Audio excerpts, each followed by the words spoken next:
batli yozib berish va o'shalarga sizni fikringiz mana qanaqa qaraysiz, ularning mexanizmi o'zi aslida qanaqa foyda va qanaqa tomonlardan zarar. Siz mana shu haqda fikringizni auditoriyaga ham bitta aytib bering.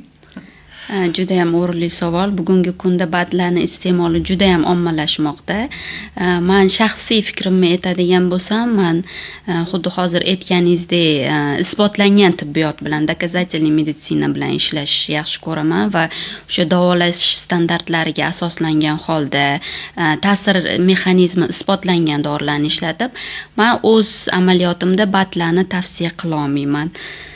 Shuning uchun endi mana nega agar u isbotlangan bo'lganda bizning standartlarga kirgan bo'lardi-ku. Misol uchun bizani davlat standartlarini o'sha protokollarning ustida qanaqa bizning ustozlarimiz, professorlar o'tirishadi-da, ular bekorga ham shuni kirgizishmayapti deyman. Men har doim mana batla yozib bering, patsientlarga batla yozib bering menga.